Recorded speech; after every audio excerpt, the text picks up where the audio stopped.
Nous allons démarrer ce premier entretien d'EVA. Bonsoir à tous. Je suis Alain Bretagnol, je suis le président du pôle de formation EVA ADIG, autrement dit environnement, ville, architecture et digital, également architecte associé d'Architecture Studio. Alors je suis vraiment très heureux de vous accueillir ici ce soir, vous qui êtes ici aux premières loges dans cet amphithéâtre et vous qui nous suivez aussi sur Internet pour cet événement exceptionnel à mon sens, dans la mesure où il porte un regard sur l'enjeu du siècle et les changements de paradigme auxquels nos professions sont aujourd'hui confrontées. Donc les entretiens d'EVA posent en effet la question du devenir des milieux habités à l'heure de la crise écologique. Une seule terre, que deviennent les projets d'habitat? C'est la question que nous avons posée aux philosophes et chercheurs parmi les plus reconnus qui vont animer les discussions au cours des 6 soirées que nous avons organisées entre septembre et décembre prochain, ici même au CNAM. Alors le programme que nous a concocté le conseil scientifique du pôle EVA s'annonce absolument passionnant. Aujourd'hui, nous mettrons le sujet en perspective avec Catherine Larère. Catherine, bonjour. Qui remplace Dominique Bourg, souffrant malheureusement, pour qui nous avons une pensée amicale. Et à ses côtés, donc Didier Debèze et Chris Younes. Le mardi 3 octobre, nous aborderons la question du vivant dans les milieux habités avec Philippe Descola, Grégory Kenneth et Frédéric Haït-Touati. Le jeudi 19 octobre, vous aurez remarqué la nuance, il s'agit d'un jeudi et pas d'un mardi, nous parlerons architecture, économie et transition avec Geneviève Azam, Jérôme Maucourant et Nicolas Delon de l'agence Encore Heureux. Le 7 novembre, ce sera la problématique gouvernance et écologie, quelle éthique pour construire, qu'aborderont Judith Rochefeld, Willem Pollels et Daniel Payot. Le 28 novembre, Yves Citon, Bruce Bégou et Anne Simon débattront d'un sujet particulièrement important du point de vue culturel et politique, celui des imaginaires et de l'écologie, avec cette question « Tous les espoirs sont-ils permis ?» Enfin, le mardi 12 décembre, ce sera la soirée de clôture et de conclusion avec Catherine Larère, qui nous aura donc accompagnés tout au long de ce cycle de tables rondes et de conférences, et que je remercie ici chaleureusement. Jacques Boulet, directeur du conseil scientifique du pôle depuis sa création en 2009, animera donc les débats, mais surtout, il en établira des synthèses qui seront présentées en introduction de l'entretien suivant, ce qui nous permettra de construire progressivement la problématisation autour de ce sujet particulièrement complexe et de préfigurer ainsi la synthèse de la dernière soirée. Ces synthèses seront mises en ligne sur le site lesentretiensdeva.com au fil de l'eau et feront donc l'objet d'une publication à la fin de l'événement. Alors vous vous êtes peut-être demandé pourquoi un pôle de formation professionnelle continue, créé, je le rappelle, il y a à peu près 15 ans à l'initiative de l'Ordre régional des architectes et de la Maison de l'architecture en Île-de-France, organiser un tel événement, ou pour le dire autrement, pourquoi des architectes et des ingénieurs s'intéressent et se mêlent de philosophie, alors que le solutionnisme écologique qui est actuellement à l'œuvre, d'un certain point de vue, répond déjà à la question posée. Il suffirait de construire en bois, en paille, en terre. Ce n'est, à notre avis, pas suffisant. La réponse tient en quelques mots. D'abord parce que dès l'origine, à l'instar de toutes les structures d'enseignement supérieur, le pôle EVA a choisi de se doter d'un conseil scientifique qui a naturellement orienté le contenu de ses réflexions vers la recherche et la prospective et créé des parcours de formation nourris par une dimension critique, un pas de côté, un positionnement intellectuel. Ensuite, parce que ce même conseil scientifique a toujours considéré ses activités dans le cadre d'une interprofessionnalité, c'est-à-dire d'une conception de l'habitat inclusive de ses relations avec l'ensemble des acteurs et usagers. Enfin, parce que le sujet que nous traiterons ici n'est pas qu'une simple question de construction, il s'agit véritablement d'habiter le monde autrement Et nous revenons là à l'essence de ce qu'est l'architecture, à sa dimension sociale et politique, et j'ajouterai aussi poétique. Mes remerciements vont d'abord à l'ensemble des intervenants qui, je dois le dire, ont tous accepté immédiatement et avec un certain enthousiasme de répondre à notre invitation pour venir discuter de cette question sérieuse. Merci bien sûr aux 3 membres du conseil scientifique du pôle EVA, Jacques Boulet, déjà mentionné, directeur, qui est architecte, enseignant, chercheur, Jean-Bernard Datry, qui est avec nous ce soir également, ingénieur émérite, enseignant, vice-président de l'Association française de génie civil, et Marc-Antoine Durand, qui est architecte, maître de conférence à l'ENSA de Clermont-Ferrand, chercheur et éditeur. Merci à Florian Bonhomme qui vient de filer à l'anglaise, le délégué opérationnel du pôle EVA-ADIG qui a permis que nous soyons tous réunis ici ce soir et pour les conférences à venir. Merci à Hervé Galépi et Grégory Clarisse qui en assureront la régie. Et enfin, un grand merci à Chronique d'Architecture qui nous accompagne dans la communication de cet événement. Marc-Antoine, je te laisse le soin de présenter plus en détail nos invités du jour. La discussion sera suivie avec un débat avec la salle, qui toutefois ne pourra pas durer toute la nuit. C'est pour ça qu'on a organisé 6 conférences, parce que le CNAM nous enjoint de quitter les lieux à 21h précises. Voilà, je vous souhaite une excellente soirée.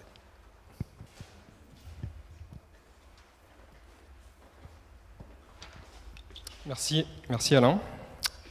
Alors je suis très heureux d'être là ce soir, de lancer les entretiens EVA, ainsi que de 6 événements, comme Alain vient de le rappeler, auxquels nous travaillons depuis 1 an déjà avec le conseil scientifique. Et c'est une joie de voir les choses se concrétiser. Maintenant, on y est. Comme l'a rappelé Alain, une seule terre, que deviennent les projets d'habitat est une question sérieuse. Les thématiques et les questions que nous allons aborder jusqu'en décembre sont importantes, complexes. Elles nécessitent que nous prenions le temps de la réflexion, le temps du débat intellectuel. Elles nécessitent aussi que nous prenions le temps de l'échange pluriel. C'est ce qui explique le format choisi, la table ronde. C'est ce qui explique aussi la composition ouverte de nos panels de discutants. Discutants que je vais vous présenter maintenant. Donc nous accueillons ce soir, pour ouvrir et mettre en perspective notre cycle, 3 intervenants de grande qualité. Merci à tous d'être là. Catherine Larère d'abord, bonsoir. Bonsoir. Vous êtes philosophe, professeur émérite à l'Université Paris 1 Panthéon-Sorbonne, spécialiste de philosophie morale et politique. Vous avez grandement contribué au développement de la philosophie environnementale en France, notamment autour des questions de protection de la nature, de prévention des risques, de justice environnementale et d'écologie politique, thèmes sur lesquels vous avez publié un grand nombre d'ouvrages, dont récemment « Penser et agir avec la nature, une enquête philosophique » en 2015, et « Le pire n'est pas certain, essai sur l'aveuglement catastrophiste » en 2020, pour n'en citer que 2, ouvrages que vous avez coécrits avec votre mari Raphaël Larère. Comme l'a rappelé Alain, vous avez aussi un rôle particulier dans ces entretiens, puisque vous avez accepté d'être témoin de l'ensemble de nos échanges et que vous vous prêterez à l'exercice de la synthèse lors de la séance finale du 12 décembre. Pour tout ça, nous vous remercions beaucoup d'avoir accepté notre invitation. Chris Younes, bonsoir. Vous êtes psychosociologue, docteur et HDR en philosophie, professeur à l'école spéciale d'architecture. Entre beaucoup d'autres choses, vous êtes aussi la fondatrice du laboratoire GERFO et du réseau scientifique thématique Philo, donc qui croise philosophie, architecture et urbain. Vous êtes aussi l'auteur de nombreux articles et ouvrages philosophiques portant sur la métamorphose des milieux habités. Vos réflexions actuelles portent sur le prendre soin et le care. Comment prendre soin par l'architecture? C'est une question importante et vous allez y revenir. Merci d'être là, Chris. Et enfin, Didier Debèze, bonsoir. Vous êtes maître de recherche au Fonds national de la recherche scientifique et professeur de philosophie contemporaine à l'Université libre de Bruxelles. Vous êtes directeur de collection aux Presses du Réel, membre de comité de rédaction de plusieurs revues, notamment Inflexion et Multitude, revue dans laquelle vous avez récemment publié avec Isabelle Stenger un article au titre un peu intriguant, « Résister à l'amincissement du monde », et vous allez y revenir, je pense, tout à l'heure. Je m'arrête là, on aurait pu prolonger les présentations, mais je tenais à vous remercier encore une fois d'être là, au nom du conseil scientifique du pôle EVA et au nom À notre nom, à tous, je vous souhaite d'excellents échanges et je vous laisse la parole, Jacques. Bien, pour moi, il s'agit d'être bref et de passer la parole aux autres. Je crois qu'il y a effectivement un thème qui est, je ne dirais pas inépuisable, mais qui effectivement demande certainement beaucoup d'attention et un temps d'exposition largement suffisant, surtout si on veut ménager un temps d'échange après les interventions. Voilà. Donc je ne sais pas s'il y a un ordre prévu de passage. Catherine, vous êtes très bien. Merci, bonsoir à tous. Donc nous allons intervenir, Didier interviendra après moi, puis Chris, et on ne va pas parler très longtemps pour laisser place à la discussion et à la discussion avec vous. Alors, je crois que ce qui nous réunit ce soir, du moins c'est la raison pour laquelle je suis là, c'est que nous voulons, je dirais, prendre au sérieux la question écologique, ce qu'on appelle quelquefois la crise écologique.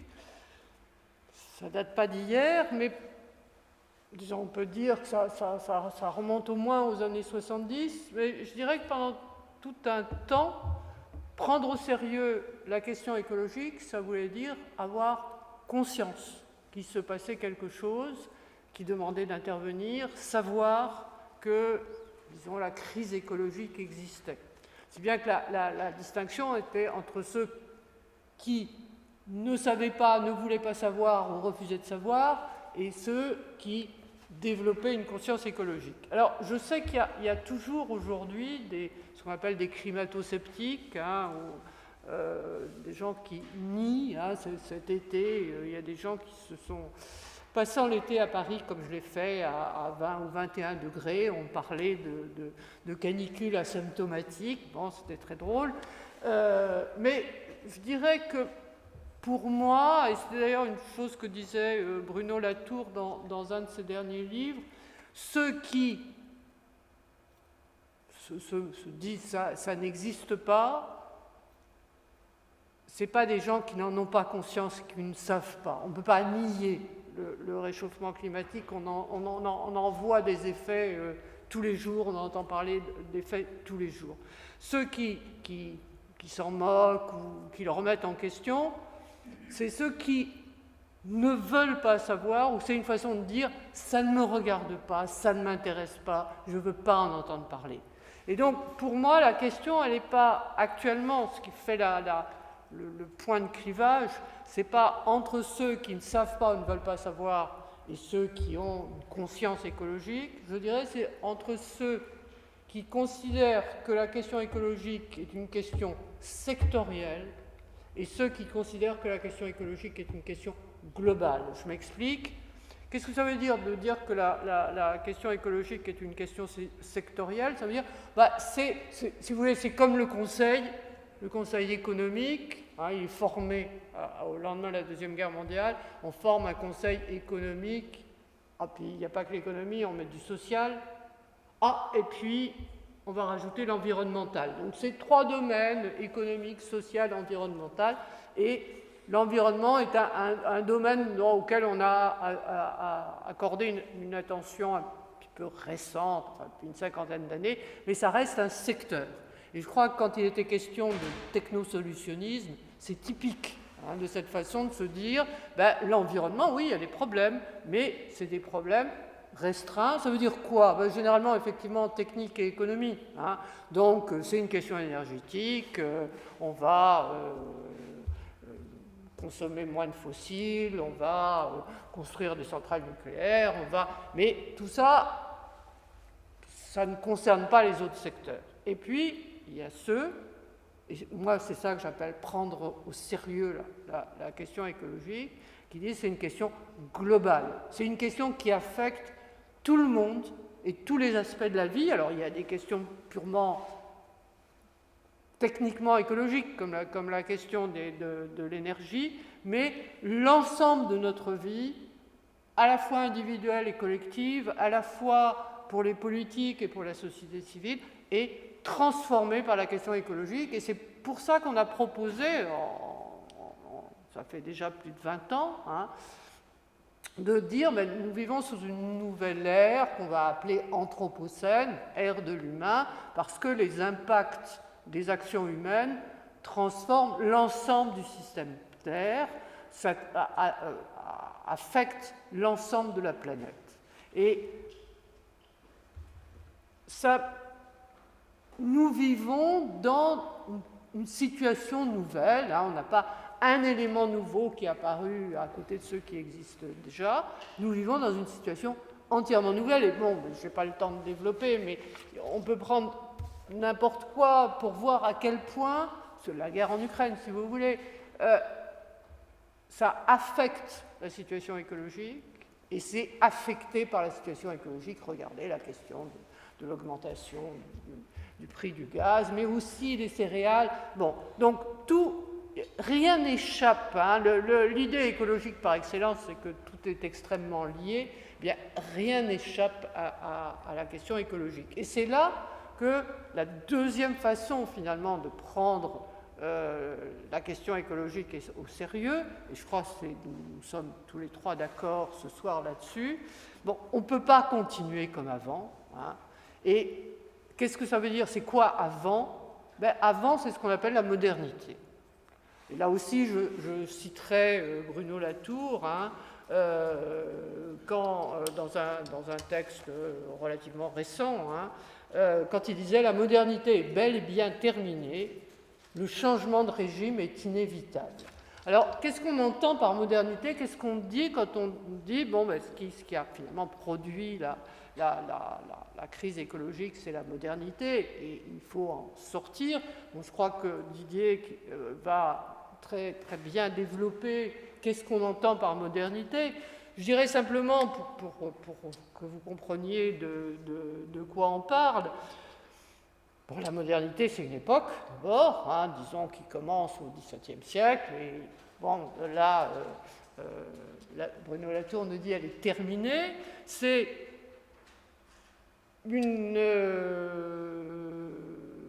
un horizon scientifique, hein, celui qui est installé entre le XVIIe et le XVIIIe siècle par Galilée, Newton, Descartes, hein, Galilée, Descartes, Newton, les transformations de la physique, le développement de sciences nouvelles. C'est une promesse économique. Disons là aussi l'idée que on ne s'en tiendra pas simplement à la subsistance, hein, on ne s'en tiendra pas simplement à essayer d'empêcher les disettes, ce qui était la question des céréales jusqu'à la veille de la Révolution. On peut espérer l'abondance. Beaucoup de choses à dire, mais il y a cette promesse, et cette promesse que le candidat Kennedy à la présidence en 1963 refaisait en disant la marée montante amène tous les bateaux au port. Hein. Donc il y en aura pour tout le monde, en gros. Hein. Et puis, c'est une aspiration morale et politique, une aspiration de liberté. Hein. La définition qui a pu être donnée de la modernité des Lumières, hein, comme l'âge de l'émancipation, ou l'âge de la maturité, ou l'âge où on se délivre de ses tuteurs et on est adulte. Voilà, on peut résumer ça dans le terme de progrès, mais simplement on entend beaucoup de choses par progrès. Hein. À la fin du XVIIIe siècle, je le dis parce que j'ai beaucoup travaillé sur le XVIIIe siècle, ce qu'on entendait d'abord on parlait au pluriel des progrès, et puis ce qu'on entendait c'était se libérer de l'ignorance, de la maladie et de la pauvreté ou de la faim. Bon, après, on s'est mis à assimiler progrès et développement technique, donc, mais on pouvait résumer ça sur le terme de progrès. Alors, en quoi c'est fini? Eh bien, que la promesse tenue, il n'y en aura pas pour tout le monde. Alors, on peut dire que les rapports du GIEC, hein, ce groupe intergouvernemental d'experts du climat, hein, qui font, comme vous le savez, des rapports tous les 5 ans sur l'état de la planète, hein, sur le développement, l'augmentation des gaz à effet de serre, et puis tout ce que ça a comme conséquence, et qui font qui étudient les modèles et qui font des prévisions diverses. Ce que disent ces rapports du GIEC, c'est qu'il n'y a pas place pour un développement à l'occidental ou à l'européenne pour tous les pays du monde, que ce n'est pas possible, qu'il n'y aura pas une marée qui amènera tous les bateaux au port. Et donc, en ce sens, cela n'existe plus, l'idée d'un développement qui est à la fois spatial, qui aurait tenu toute la planète, et puis qui va vers l'avenir, l'orientation du progrès. C'est ce qui a été résumé souvent en disant il n'y a pas de place pour une croissance infinie sur une terre finie. Donc il y a quelque chose là, effectivement, Après, il faudra voir ce que fait la modernité, mais si on pense que la modernité, c'est des promesses, eh bien, nous savons que ces promesses ne seront pas tenues.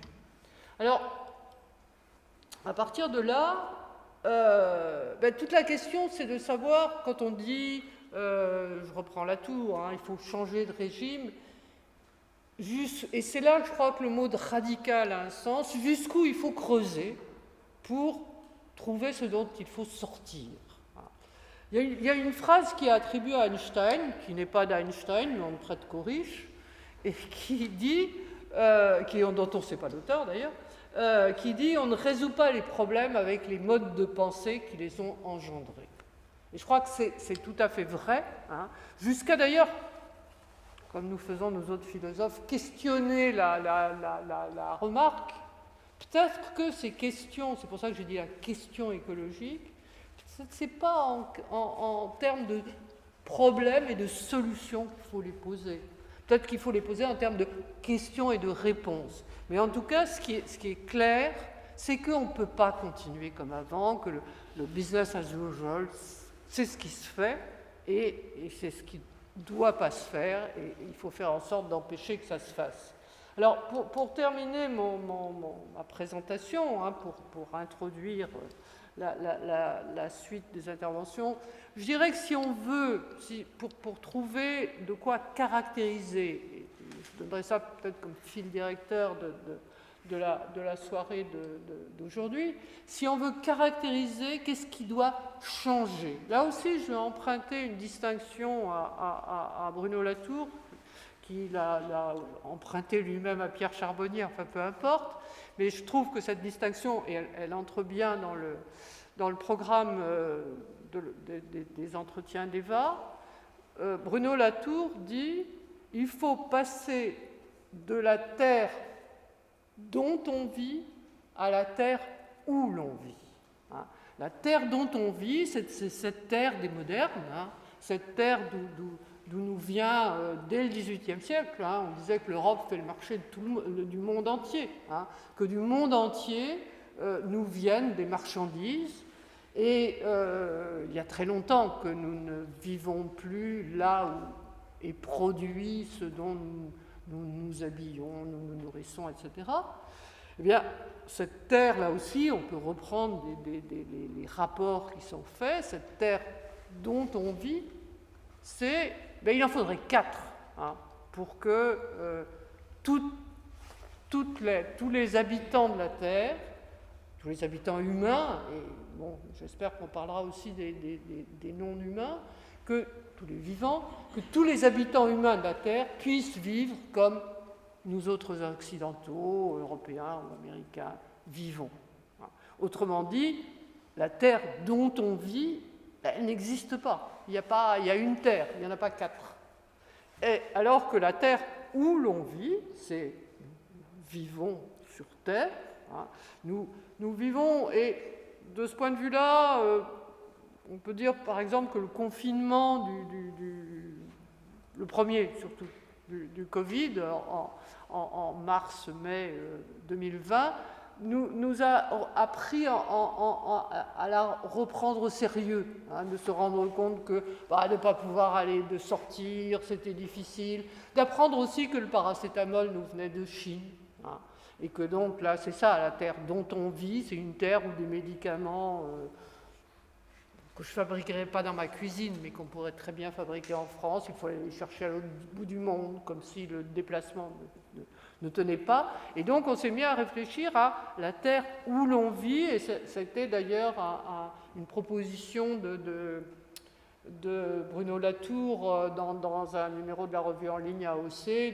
de dire regardez autour de vous et voyez ce à quoi vous tenez et ce dont vous pouvez vous passer. C'est ce type d'enquête que nous avons besoin de faire pour passer de la terre dont on vit à la terre où l'on vit. Et pour terminer là-dessus, on peut dire que la terre dont on vit, la question c'est la production.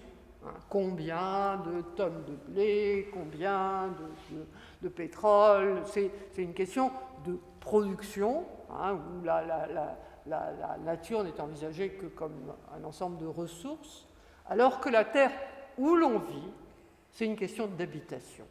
Et je crois que c'est ça notre question, puisque, si je reviens à l'Anthropocène, le problème, c'est que les conséquences de nos actions sont en train de rendre la Terre de plus en plus difficilement habitable. On voit la température, on voit que les villes peuvent devenir des lieux où on ne peut pas rester. Et donc, pas oublier les objectifs de production, mais subordonner les objectifs de production, la Terre dont on vit, aux objectifs d'habitabilité, la Terre où l'on vit, et pour ça, sortir de la modernité. Ah non. Je crois que j'ai sur le micro. Bon, ça tombe bien parce que je vais reprendre une phrase que vous venez d'émettre, une proposition que vous reprenez quand vous dites « On ne résout pas les problèmes avec les modes de pensée qui les ont engendrés ». Je vais m'approprier cette idée. Moi, ce qui me passionne, effectivement, c'est, j'appellerais ça les puissances pragmatiques des idées, c'est-à-dire ce que font les idées. On croit que les idées, ce sont des généralisations, des représentations. On croit que ce sont de simples abstractions de l'esprit. Mais participant d'une tradition pragmatiste, j'envisage toute idée par ses effets. Il n'y a pas d'idée qui n'est pas agissante. Ça n'existe pas une idée qui n'est pas une action. Toute idée est une action. Si vous voulez comprendre une idée, ne la définissez pas, ne cherchez pas sa nature, voyez ses effets. Et c'est une manière pour moi de traiter de l'expérience des modernes. On a essayé de les qualifier, on a essayé de définir la modernité par toute une série de notions, par toute une série de valeurs, par toute une série de représentations. Ce que montre notre situation actuelle, c'est que ces représentations, ces théories, qui pouvaient nous paraître innocentes, purement théoriques, parfois purement épistémologiques, de simples représentations sur le monde et la nature, étaient en fait, en même temps, des outils redoutables de domestication des savoirs, de pratique d'occupation de la terre. Et je crois qu'il n'y a pas une seule notion de la modernité, une seule idée des modernes, que nous ne puissions pas traiter par ses effets. Que fait cette idée? Que fait l'idée d'objectivité? Non pas comment la définir, mais que fait-elle à celui qui la reçoit, au collectif qui la reçoivent? Que fait l'idée de symbolique ou de subjectivité? Que font ces idées, en fait?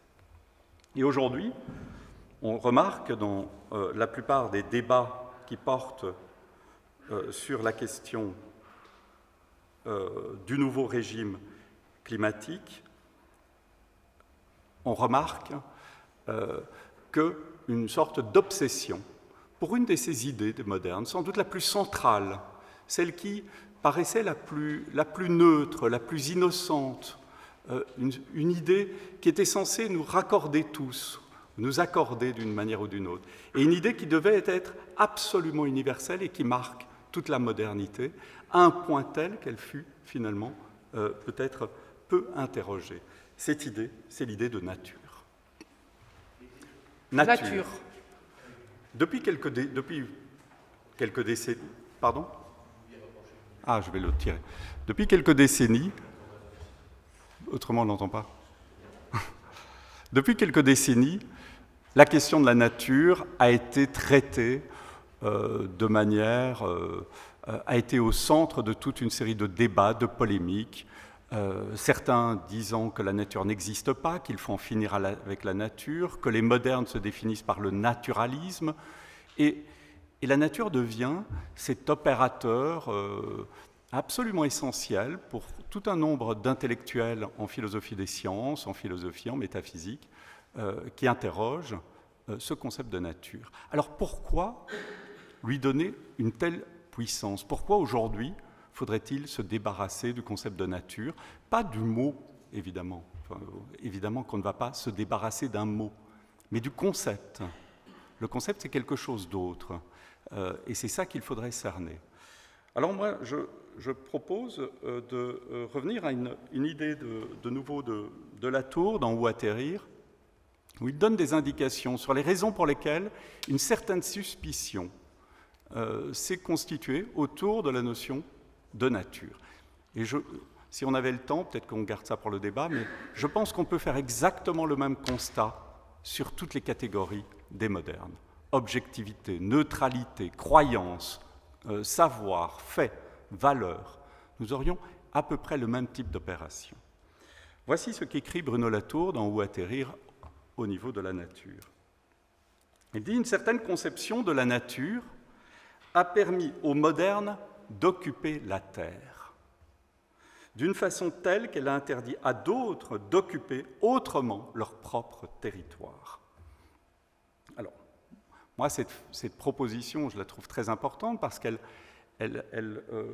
marque toute une série d'articulations, de débats autour des questions de territoire, d'occupation de la terre et des manières d'habiter. On pourrait même dire que nous avons une telle difficulté pour habiter la terre et que cette difficulté tient peut-être aussi à l'opacité qu'a produit pour nous la notion de nature. Alors cette proposition de Latour, je voudrais vite en dégager quelques éléments pour la discussion. Elle implique d'abord qu'il faudrait établir une sorte de généalogie. Généalogie au sens d'une histoire du concept de nature, trouver son moment de naissance. Rien que dire ça, c'est déjà fragiliser le concept, dire d'un concept aussi universel, aussi intemporel, qu'il a un lieu de naissance, qu'il a une date de naissance et qu'il a un lieu de naissance. C'est absolument fondamental, parce que ce que nous entendons, nous, par nature, et Descola a montré l'extrême localité de cette notion-là, ce que nous appelons, nous, nature, c'est quelque chose qui s'est inventé, et c'est mon premier point, qui s'est inventé de manière expérimentale, risquée, précaire et fragile au XVIIe siècle dans les sciences expérimentales. Ce que nous qualifions de nature et que nous voyons partout, cette réalité qui se donnerait devant nous, qui résisterait à nos constructions, qui ne serait pas dépendante de nos modes de représentation, qui vaudrait pour l'ensemble des humains et autres sur la Terre, cette chose-là fut inventée au XVIIe siècle et principalement en Europe. Alors, comment elle s'est inventée, cette nature? Eh bien, un philosophe sur lequel j'ai beaucoup travaillé et qui a beaucoup marqué aussi Bruno Latour, c'est Alfred North Whitehead, disait « cette nature, elle s'est inventée dans les laboratoires au XVIIe siècle autour d'un débat très spécifique, très local. » C'est pour ça, moi je trouve ça assez drôle. Si on demande qu'est-ce que la nature, on croit qu'on va avoir quelque chose d'immense, une réponse massive. Non, c'est quelque chose de très précis, de très clair et de très local. C'est la manière par laquelle, au XVIIe siècle, on essaye de qualifier des corps, qu'ils soient physiques, vivants. Un corps physique, qu'est-ce qu'un corps physique? Eh bien, il peut se définir par deux régimes de qualités, des qualités qu'on considère comme intrinsèques à ce corps, des qualités qui appartiennent en profondeur à ce corps, et puis des qualités secondaires. Et les sciences expérimentales vont chercher à qualifier le corps dans ses qualités primaires, et pour ce faire, elles doivent rejeter toutes les qualités secondaires. C'est un geste scientifique opératoire. Vous allez dire, où est le problème? Mais qu'est-ce qui est disqualifié? Qu'est-ce qui est rejeté du corps?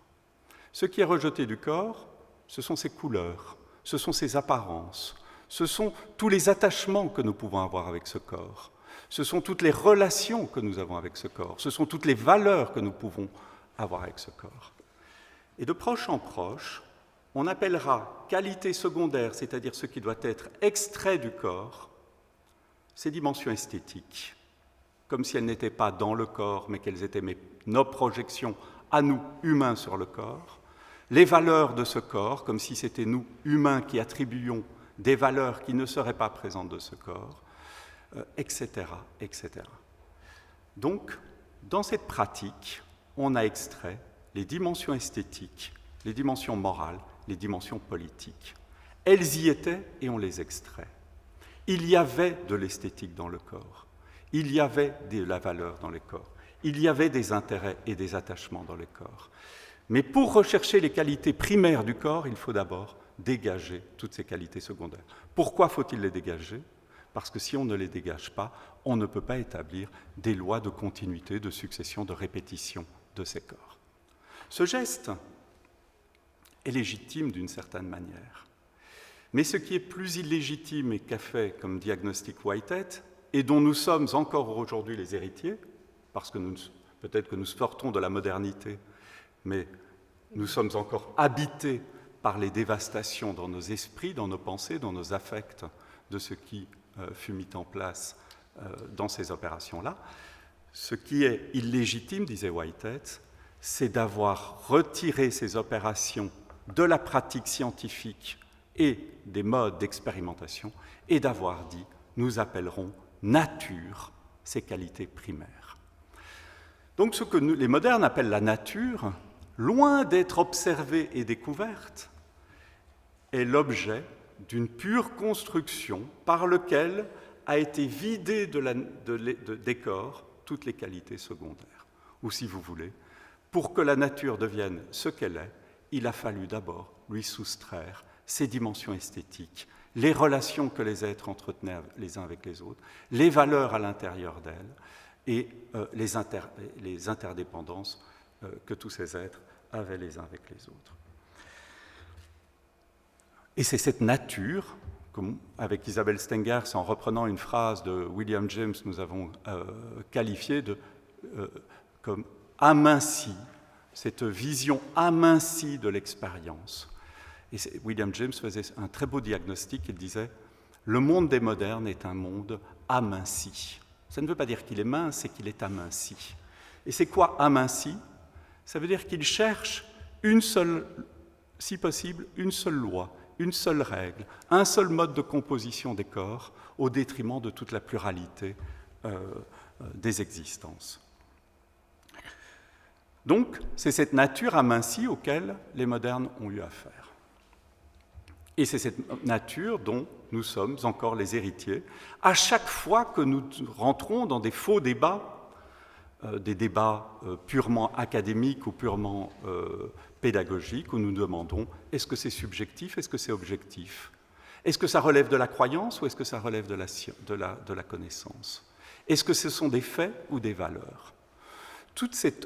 Et à travers ça, toutes les pratiques qui s'intéressaient aux faits, à la réalité, et celles qui s'intéressaient aux valeurs, à l'esthétique, etc., toutes ces oppositions naissent à ce moment-là d'une pratique d'expérimentation sur les corps qui fut un événement, mais qui s'est diffusé à l'ensemble des modes d'expérience des modernes et qui, telle une espèce de machine tout-terrain, moi je reprends cette notion à Deleuze et Guattari, devenue une sorte de machine de guerre folle, a circulé dans l'ensemble de l'expérience des modernes.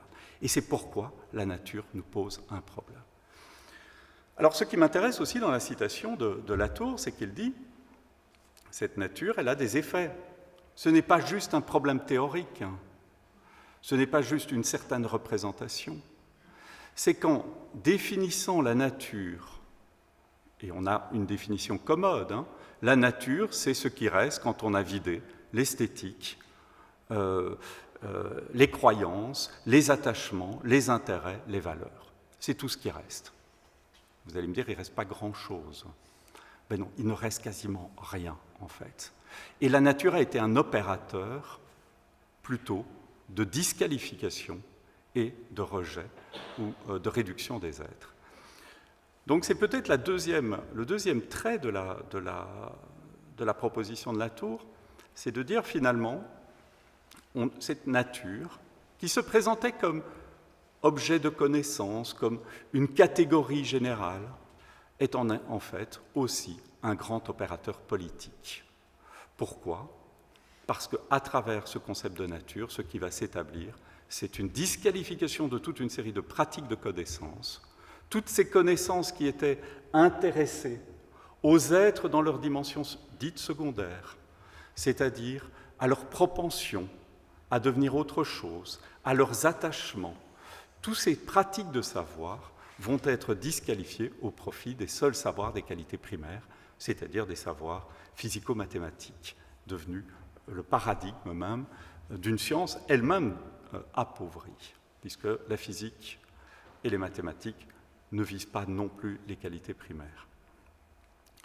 Donc, disqualification des pratiques de connaissances, disqualification d'une série d'expériences, disqualification aussi des autres, c'est-à-dire de toutes ces autres cosmologies dont parle Philippe Descola, de ces non-européens que nous avons inscrits dans le régime de la croyance et du symbolique.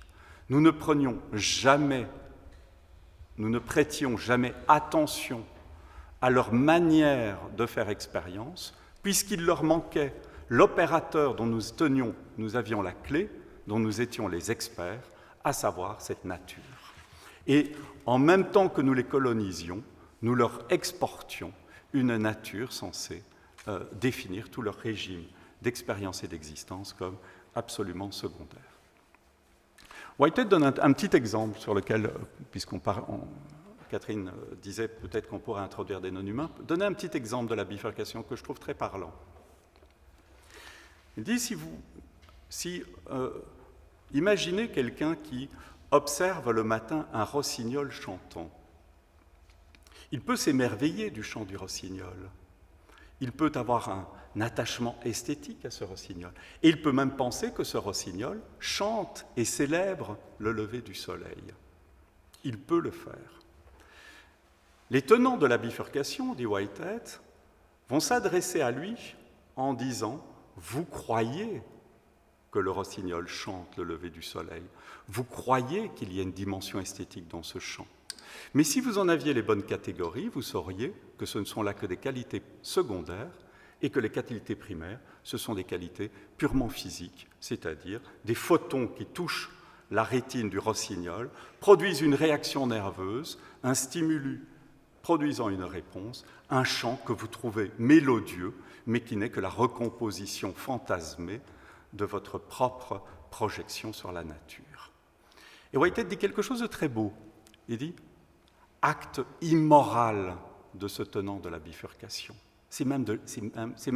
Non seulement c'est faux, mais c'est immoral. Pourquoi ? Parce qu'il n'aura tiré de valeur qu'en réduisant l'expérience de l'autre, qu'en amincissant son expérience. Il aura réduit de cette situation ses dimensions esthétiques, plurielles, la pluralité des manières d'exister qui composaient cette situation. Mais celui, dit Whitehead, qui dirait le scientifique qui parle de photons, etc., se trompe et seul compte le chant du rossignol, Whitehead dit acte tout aussi immoral. Parce qu'en fait, dans cette situation, nous avons les stratifications plurielles de nos situations, à savoir qu'il y a bien des photons, qu'il y a bien des constructions scientifiques, mais qu'elles ne devraient jamais disqualifier l'expérience du corps lui-même et de ses intérêts, de tout ce qui compose cette situation. Et c'est à cet univers-là qu'aujourd'hui, peut-être, nous commençons à avoir affaire. Et c'est peut-être le troisième élément que je voudrais retirer de la proposition de Whitehead, de Latour, c'est vers quoi nous orienter, où aller. Si pour reprendre l'expression de Latour, toute la boussole de la modernité nous rendait opaques et nous rendait incapables d'habiter la Terre, eh bien peut-être qu'il nous faut, dans un premier temps déjà, sortir des actes de la bifurcation, en faire la généalogie, parce que nous avons été créés, construits, nos modes de pédagogique, nos manières de penser, nos modes de pensée sont tous issus, ou en tout cas profondément influencés par la bifurcation. Commençons donc, pour chaque situation, refusons de la faire bifurquer. Et là, il y a une proposition aussi de Whitehead, c'est ne rien exclure d'une situation. Quelles que soient les situations, ne rien exclure. Ça veut dire, les dimensions esthétiques, elles sont là, elles existent. Pourquoi postuler qu'elles ne seraient que la projection d'humain sur une nature? Même si c'était une projection, cette projection, elle doit bien se faire à partir de facteurs réels. Donc, l'esthétique, elle est dans la situation. Les valeurs, elle est dans la situation. Les valeurs, ce ne sont pas des relations entre des humains au sujet d'êtres qui en seraient dépourvus. Les valeurs sont dans les êtres.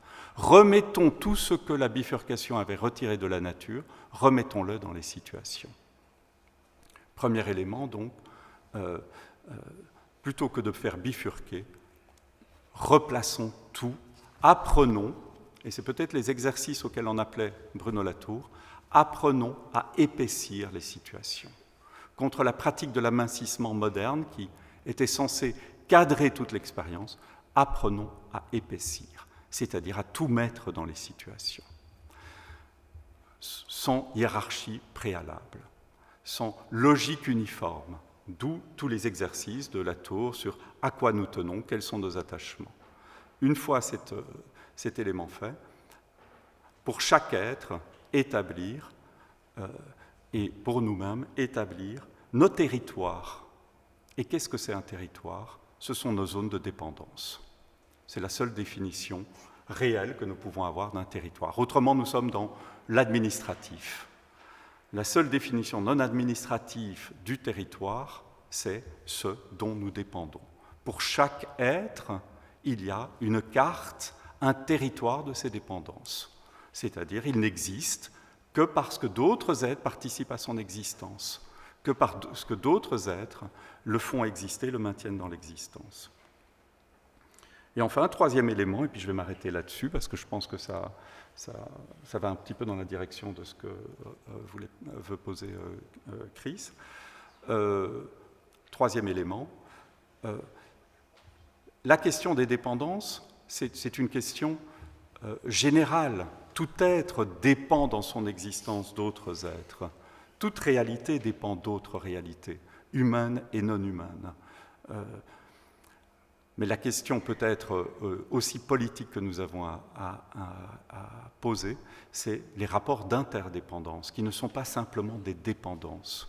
L'interdépendance, c'est le soin et l'attention collective aux problèmes qui nous concernent.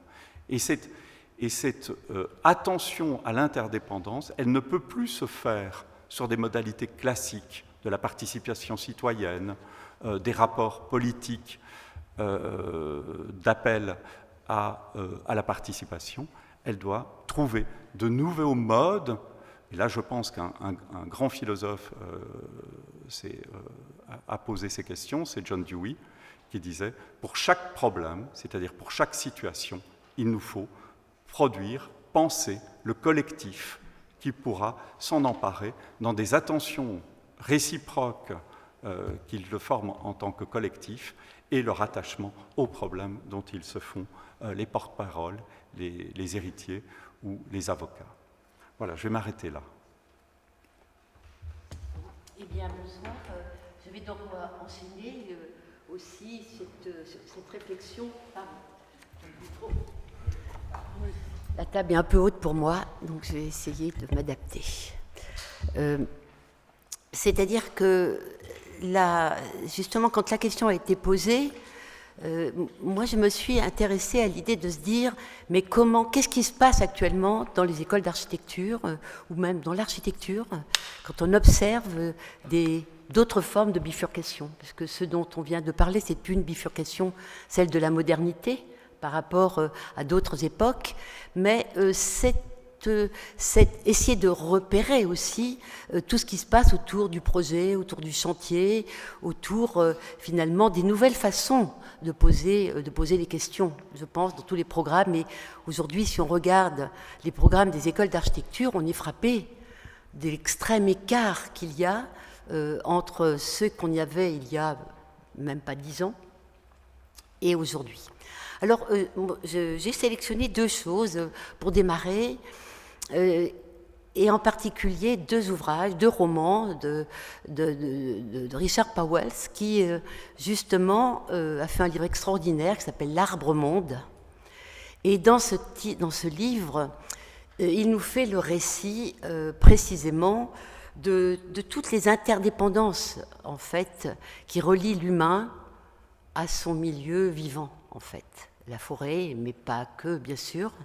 Et cette chaîne, finalement, de dépendance, d'interdépendance, qui se réinvente et qui se transforme au fil du temps. Je pense que vraiment l'Arbre-Monde, sur ce plan-là, il est vraiment très, très emblématique de cette prise au sérieux de la question des vivants dans les écoles d'architecture, dans la formation en architecture, qui était absolument absente, on peut dire, dans les années 70, je pense, était vraiment pas du tout présente.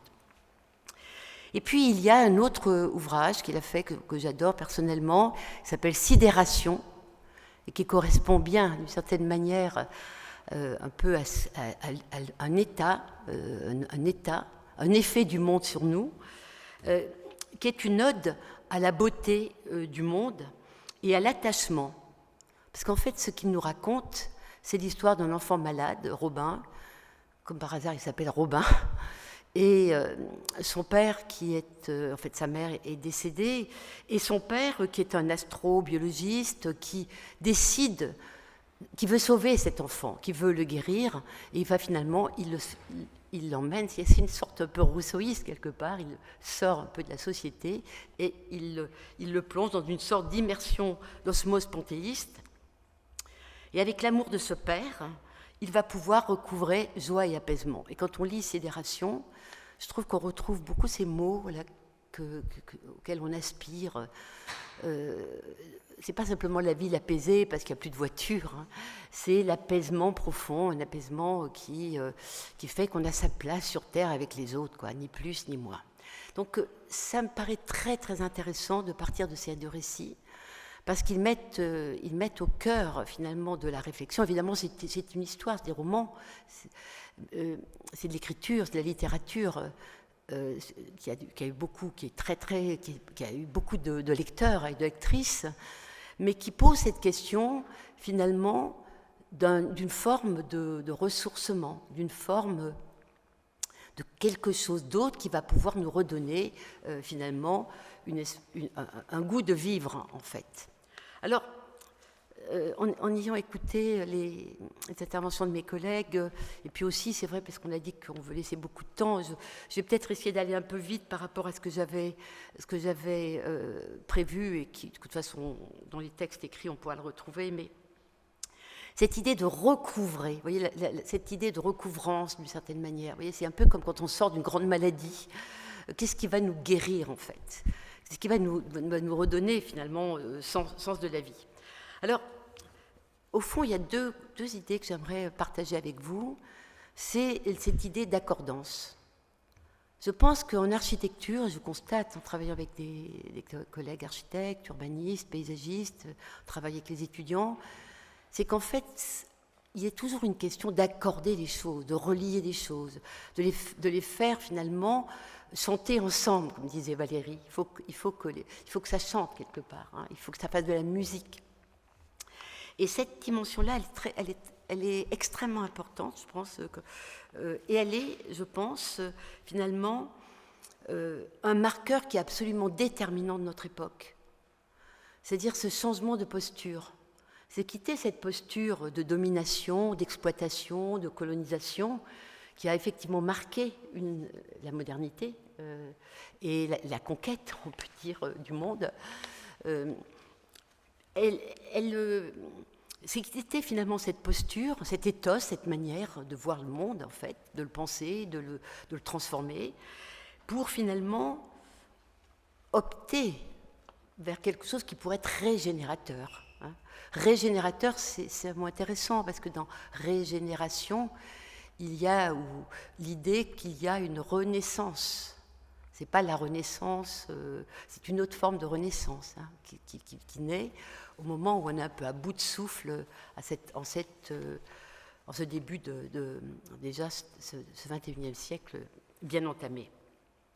Et donc c'est finalement remise en question d'une idéologie, d'un modernisme prédateur qui, à force de méconnaître, de diviser, d'amincir, de surexploiter les choses, les êtres, les lieux, finalement a provoqué finalement des effets, a provoqué une civilisation, a finalement construit, participé d'une civilisation qu'on appelle aujourd'hui des fois thermo-industrielle, mais qui en tout cas va s'appuyer sur l'idée d'extraire les fossiles, d'extraire tout ce qui a été produit au fil du temps et tout ce qui est effectivement sur Terre.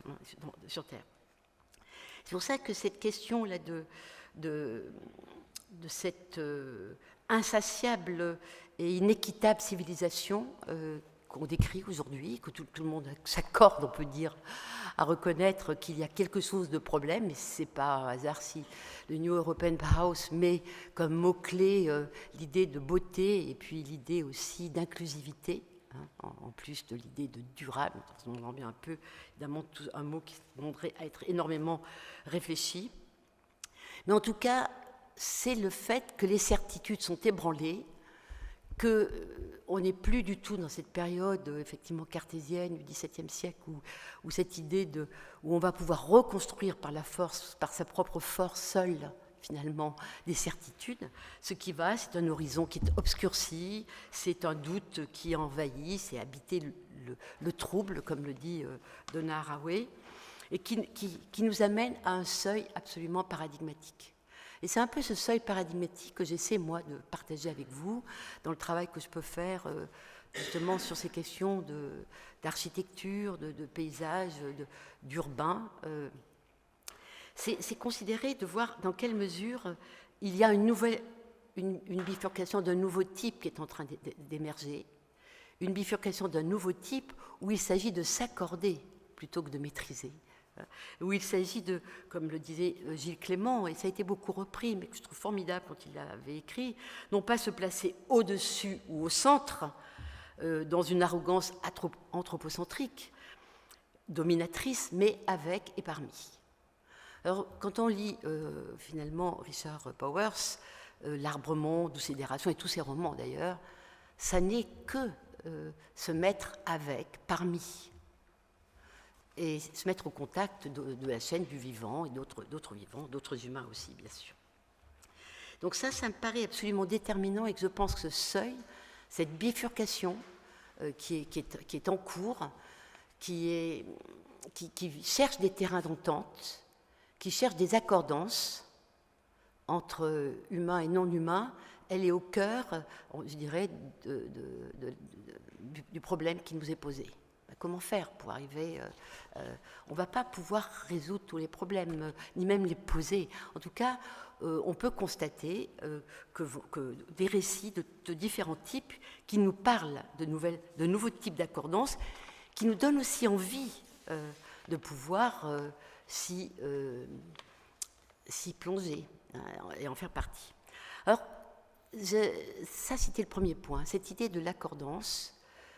Comment est-ce qu'on va faire tenir ensemble des choses qui sont conflictuelles, des choses qui sont paradoxales, des choses qui sont plurielles. Et je pense que c'est une grande question, et c'est très important de rester, non pas dans la certitude, mais justement dans le trouble, mais aussi, comme le dit très bien Powers, dans le fait qu'il y a quand même beaucoup de choses qu'on peut décrire qui font du bien, en fait, qui nous font du bien, et que donc on peut peut-être y faire attention. Alors, je pense qu'il y a de grandes figures pionnières d'accordance dans la métamorphose des milieux habités.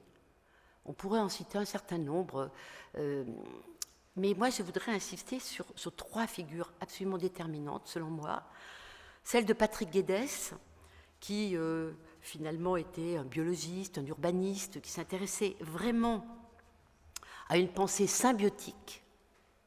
Il a écrit dans ce sens, chercher des symbioses, et c'est très précurseur de chercher des symbioses. Comment est-ce qu'on peut être avec et parmi et pas au-dessus, et dans une appréhension de la vie qui va lier le global et le local, parce que c'est vraiment beaucoup là-dessus qu'il écrit.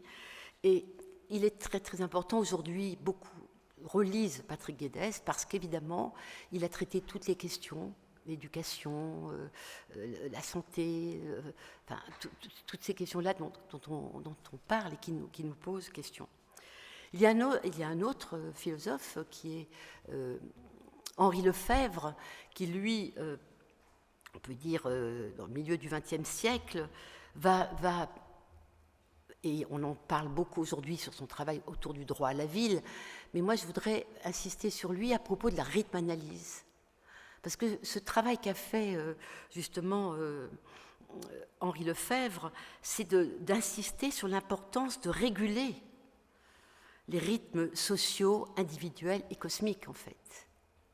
En fait, dans ce travail de rythme-analyse, c'est une recherche de régulation qui est en jeu, et où il s'agit de faire tenir ensemble à la fois le social, les rythmes individuels de la société, mais aussi les rythmes de l'univers.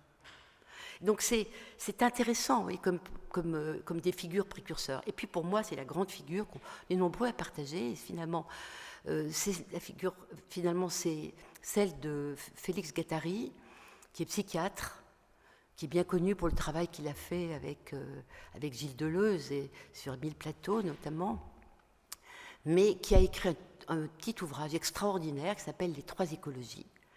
Et c'est vraiment un ouvrage d'accordance, en fait. Parce que lui, qu'est-ce qu'il le dit? Bon, il faut accorder 3 écologies. Voilà, il nous pose la question, il nous pose le problème, il nous donne un cap, que personnellement je reprends à mon compte aussi. Accorder 3 écologies, l'écologie environnementale, bon, ça va de soi, l'écologie sociale, ça va de soi, on l'a vu avec Lefebvre, mais ce qu'il ajoute, c'est l'écologie mentale. C'est qu'il réintroduit la vie de l'esprit comme une écologie. Et bien entendu, il va y avoir des interventions qui sont prévues, comme Yves Citon. La question des écologies de l'attention sont vraiment des points, et donc tout ce qui touche finalement l'esprit humain est une question fondamentale. Et donc dans cette accordance des 3 écologies, le fait de mettre l'accent sur cette dimension mentale est extrêmement importante quand on travaille dans la transformation des milieux habités et finalement dans la recherche de conditions d'habitabilité propices à la continuation finalement de la vie sur Terre. Donc je pense que c'est quelque chose d'extraordinaire d'avoir finalement ce cap qui nous est donné, qui est un cap écosophique, où la question, elle est d'une certaine sagesse des milieux de vie, en fait. C'est ça qui est écrit, en fait. Et comme il le dit, c'est à travers une écosophie de caractère éthico-politique. Voilà la formule magique que nous donne Félix Guattari. Et cette formule magique, elle réinterroge le sens même de l'architecture, qui travaille l'entrelacement des échelles du micro et du macro, puisqu'aujourd'hui on est dans toutes les écoles d'architecture, on travaille toutes ces échelles-là, qui entrelacent les échelles du matériel et de l'immatériel.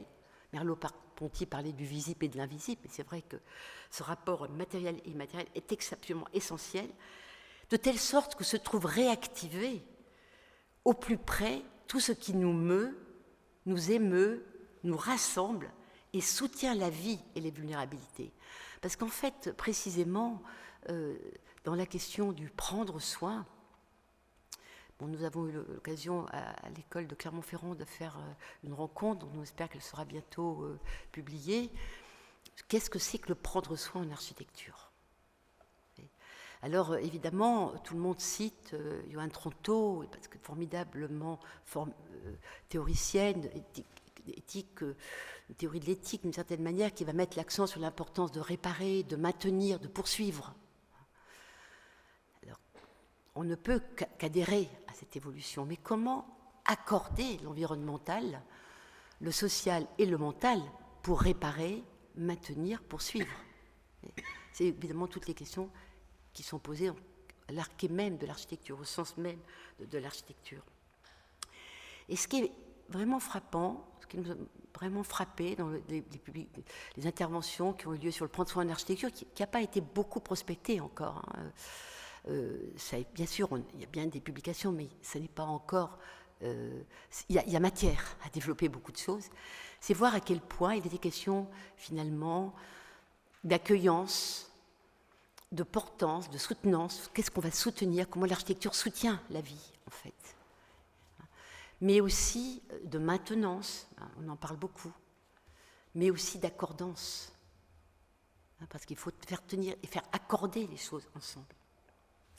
Et donc ces questions-là qui finalement se capent, cette boussole de nouveau type, où la question finalement d'un nouveau récit de la nature sera mobilisée. Et c'est intéressant que ce mot traverse le temps et résiste à l'amincissement de la modernité, et à la perturbation ou à la déformation de la modernité. Je trouve qu'il est assez intéressant, au moment où on recherche aussi des accordances, de regarder parmi une autre figure absolument, à mon avis, fondamentale aujourd'hui pour l'architecture, et pour les gens qui travaillent dans le domaine de la transformation des milieux habités, c'est Michel Serres avec le contrat naturel.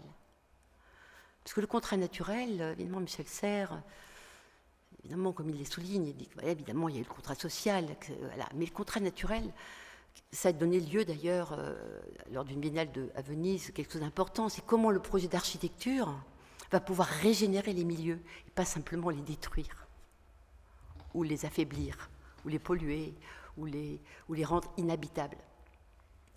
Et puisque l'architecture a toujours quand même mission, toujours eu vocation à créer des conditions d'habitabilité, bonnes ou mauvaises, mais en tout cas, c'est quand même un objectif.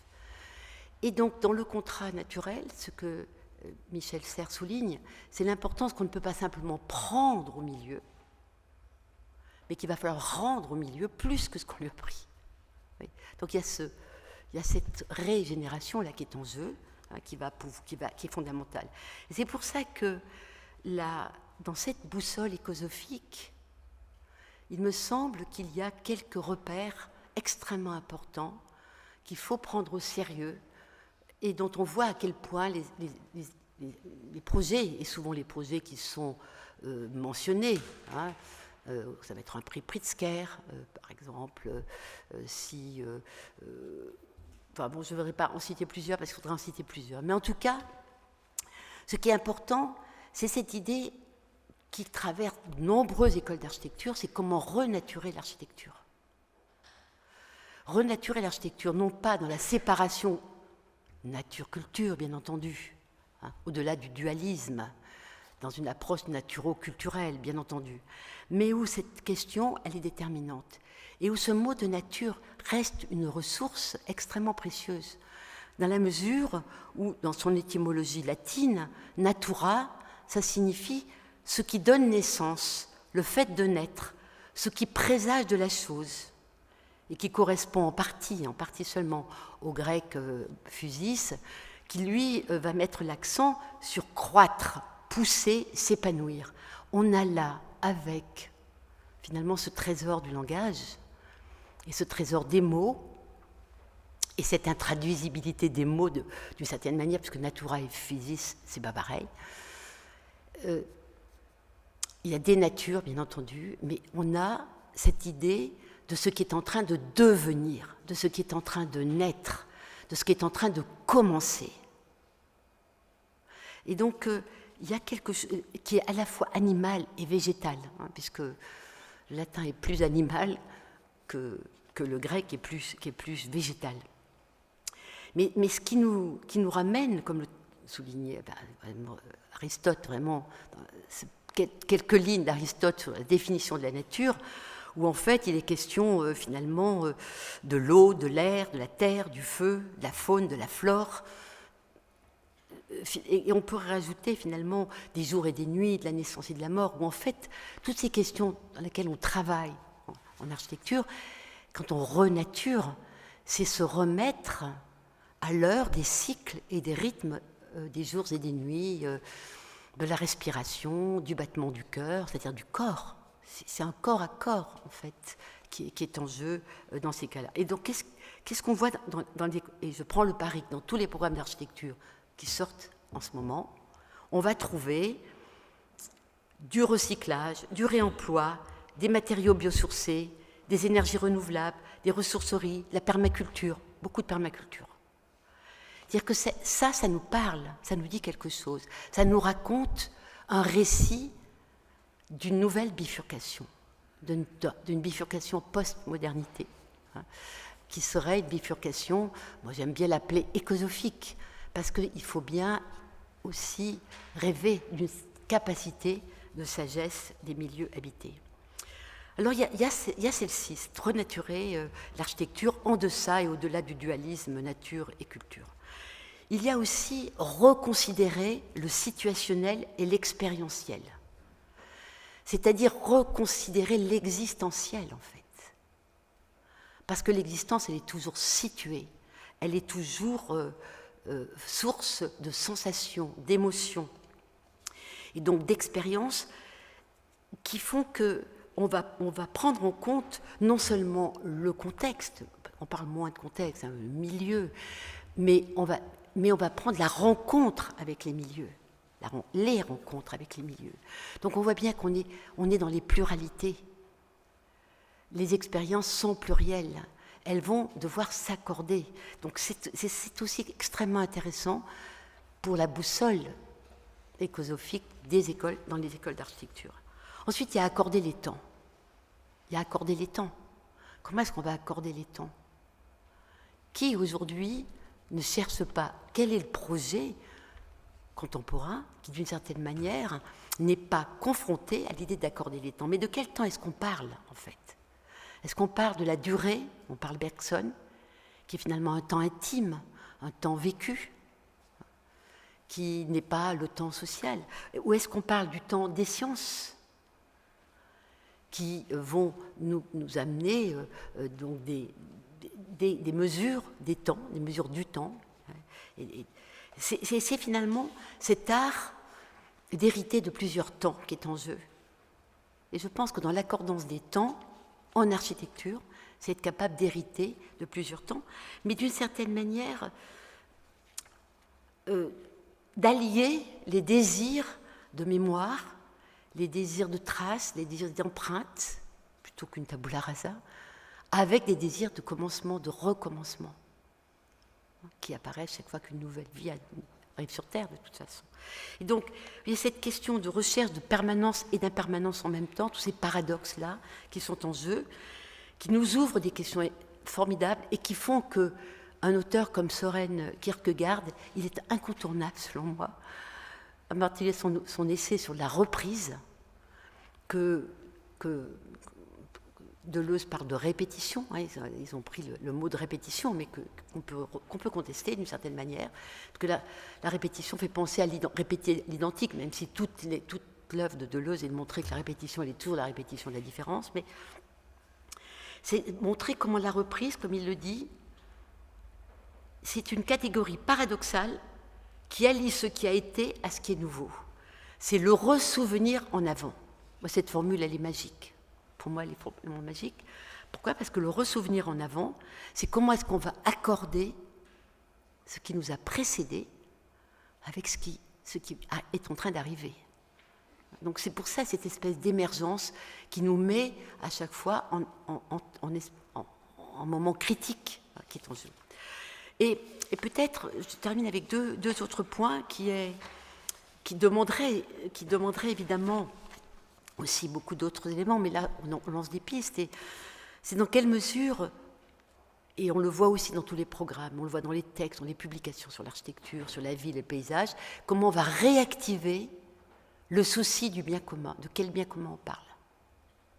La terre, évidemment, comme un bien commun. Hannah Arendt l'a suffisamment souligné, elle aussi. Et finalement, le souci du bien commun et des communs, qui sont des préoccupations relatives à ce qui fait bien commun, et qui vont, bien sûr, pour parler de la planète Terre dans sa finitude, mais aussi les considérations sur l'eau, l'air, la terre, le feu, donc tous les éléments qui sont matière d'architecture et qui sont matière de paysage, matière d'espace public, matière finalement de tout ce qu'on peut mettre en commun. Et puis bon, je terminerai sur, il me semble que parmi les questions qui se posent aussi aux architectes aujourd'hui, c'est une vraie bifurcation aussi. C'est coopérer, faire ensemble, cultiver finalement la capacité de faire ensemble, on peut dire de la conception jusqu'à la réalisation. Ça, c'est un nouveau chantier aussi, dont s'en parlent tous ceux qui essaient de produire des bifurcations d'un nouveau type, qui mettent en évidence que c'est à partir finalement de dissensus que on va pouvoir faire émerger quelque chose. Donc il va bien falloir articuler, il va bien falloir, comme le dirait justement Catherine Larère, piloter, parce que quelque part un projet d'architecture ou d'urbanisme ou de paysage, il cherche à piloter quelque chose, à conduire des transformations. Donc voilà, moi je voudrais insister sur le fait qu'il y a dans cette bifurcation d'un nouveau type quelque chose de régénératif, du design régénératif qui est en jeu, où ce design régénératif, il va chercher pas simplement à se projeter en avant, comme ça, simplement pour projeter en avant, mais à projeter en avant tout en retenant quelque chose de beaucoup plus vaste, beaucoup plus grand que ce que l'on peut faire. Et donc en ce sens, il y a vraiment matière à cogiter et à partager. Voilà, moi j'ai fini. Je pense qu'on a fait, excusez-moi, je la vois un peu cassée. Je pense qu'on a fait le tour. Donc,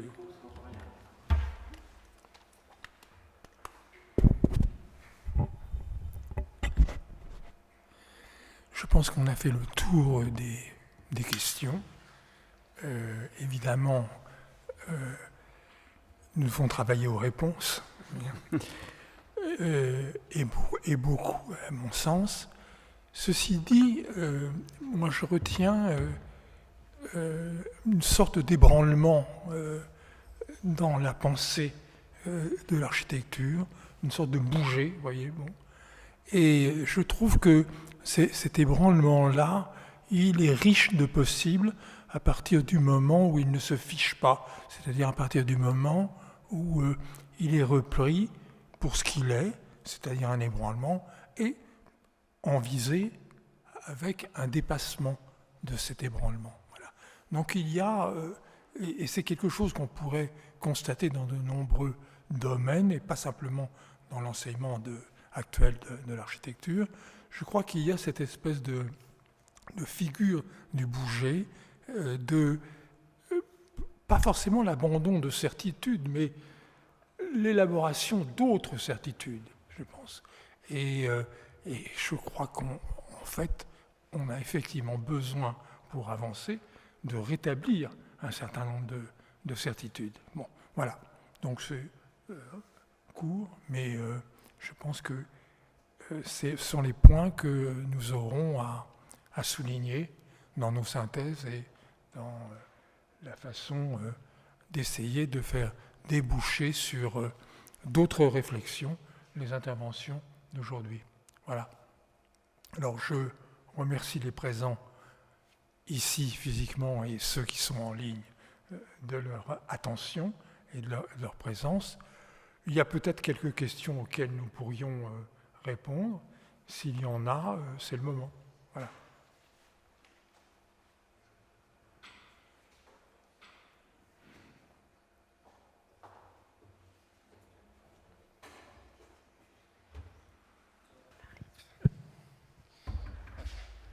Oui, peut-être pour prolonger ce que dit Jacques sur cette question certitudes, des abandons de certitudes, de trouver des nouvelles certitudes.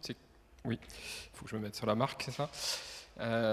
Il me semble qu'il y avait quelque chose quand même d'intéressant, qui est un point un peu central et qui, je trouve en tout cas, nous déstabilise, c'est cette question ou cette position d'héritier qui a été posée à partir de cette fausse citation d'Einstein. Donc on ne résout pas... Mais vraie idée. Non, mais elle a été reprise plusieurs fois. On ne résout pas un problème à partir du mode de pensée qui l'a généré. Il se trouve qu'on est tous ici dans cette salle dans cette situation d'héritier, et donc nous sommes tous finalement nous appartenons à ce système qui a engendré ou qui a nommé ou qui a identifié ce problème. Donc finalement ce bouger ou ces ébranlements, ou c'est peut-être plus qu'un frémissement d'ailleurs dans les écoles d'architecture, mais en fait ça se pose cette question-là, de savoir qu'on est quand même en train de travailler pour des gens qui, eux, vont peut-être échapper à ce statut d'héritier, c'est-à-dire des gens, ceux qui vont arriver en fait. Donc les étudiants qui vont commencer à entrer dans la vie active, puis aussi évidemment les générations futures. Et c'est un peu ça, je trouve, la grosse difficulté, un peu le nœud, peut-être de notre époque à nous, c'est d'être encore dans cette situation tout à fait intermédiaire. On voit très bien qu'on n'est pas du tout sorti de la modernité. Il suffit juste de sortir. Il suffit juste même de nous regarder, en fait, évidemment. Donc, c'est comment est-ce qu'on travaille avec ça? Donc là, on a des pistes extrêmement intéressantes, optimistes en plus. Donc ça, c'est quelque chose qui est très très important. Mais peut-être... que vous puissiez réagir aussi sur ce que les uns et les autres ont dit. Peut-être que c'est ce statut d'héritier de la modernité auquel on n'échappe pas, malgré nous, ou alors qu'est-ce qu'on en fait, quoi. Et voilà, c'est une piste, et puis après il y aura sans doute d'autres pistes dans la salle. Catherine, je vous laisse le micro, vous en prenez un.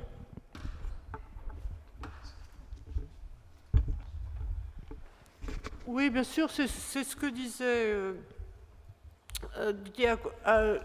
nous sommes toujours dans la modernité. Alors, on pourrait dire que ce que vous venez de dire, vous venez de définir une transition.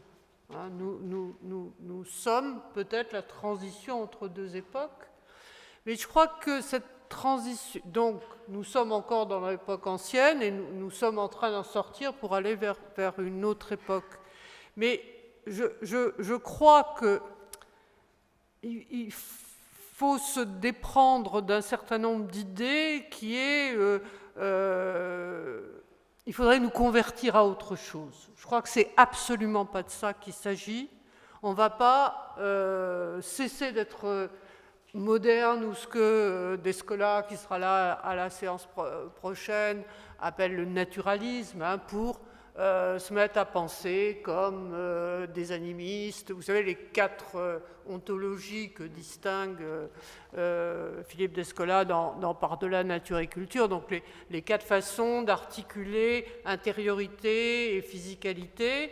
Il y a celle dans laquelle nous vivons, qui est le naturalisme, qui est le dualisme, physicalité, continuité des physicalités, et puis il n'y aurait que les humains qui auraient une intériorité. Bon, et puis analogisme, animisme. Alors je crois que c'est celui qu'on comprend le mieux, parce que c'est l'inverse du naturalisme. C'est tous les êtres ont une intériorité, mais les physicalités sont extrêmement différentes. Et puis je dis l'animisme parce que si vous avez des animaux domestiques, vous ne pensez pas que c'est des animaux machines, comme disait Descartes. Vous savez bien que votre chat, votre chien, vous lui parlez comme à une personne qui a une sensibilité, même comme à une personne d'une certaine façon. Donc, on pourrait se dire, étant donné que le naturalisme nous a quand même amené à d'assez grandes catastrophes, on pourrait se dire, on va se convertir à une autre ontologie. Ça, c'est pas possible, c'est ce que Raphaël, mon mari et moi, nous nous avons écrit dans Penser et agir avec la nature, on ne change pas d'ontologie comme de chemise. Hein. Demain, je vais mettre autre chose.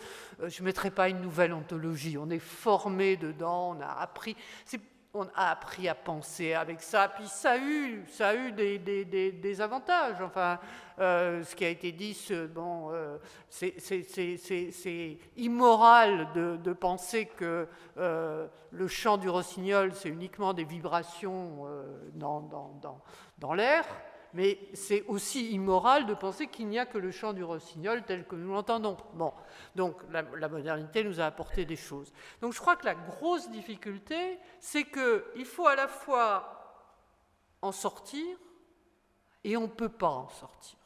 On est dedans, et donc il faut, je crois que toutes les pistes qui vous ont été données, c'est comment se réorienter, malgré tout, dans un monde qui... de pratique, hein, et pas seulement de pensée, qui continue à rester le même. Et c'est ça qui est extrêmement difficile. Il ne suffit pas de dire, oubliez tout ce que vous savez et apprenez le monde nouveau. Non. Hein, il y a une continuité, et je crois que la réflexion qu'on a essayé tous les trois de faire, c'est de dire, des bifurcations, hein, débifurquer, si je peux dire. Et puis, ce que Chris a et qui est très fréquent dans la pensée écologique, qui est le re. Hein, je ne sais pas, je les ai notés tout. Hein, reprise, reconsidérer, renaturaliser. Alors, je crois que ça ne veut pas du tout dire on va revenir en arrière, parce que ça non plus, c'est fini. Hein. Il faut dire on a transformé le monde. Hein. On ne peut pas revenir comme il était avant. Je crois que c'est une façon de reprendre contact pour re-aller ailleurs. Et j'ajouterais autre chose, quelque chose qui n'a pas été dit, mais qui, je pense, était beaucoup dans ce que disait Chris quand elle a cité John Tronto, qui est, je vous ai dit, la question n'est plus la production. Je dirais la question, c'est la reproduction. C'est-à-dire, comment faire que le monde dans lequel nous sommes continue le moins mal possible. Hein. Et pour ça, il ne faut pas entasser la production, il faut travailler à la reproduction du monde, à la continuité du monde, et ça, c'est un travail qu'on fait avec l'ensemble du vivant. Voilà.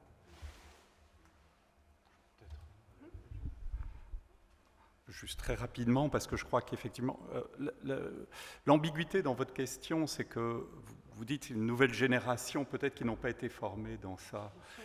Mais c'est de ne pas voir que derrière les mots est plus profond que les mots, parce que les mots, on peut les changer, on peut très rapidement nommer autrement.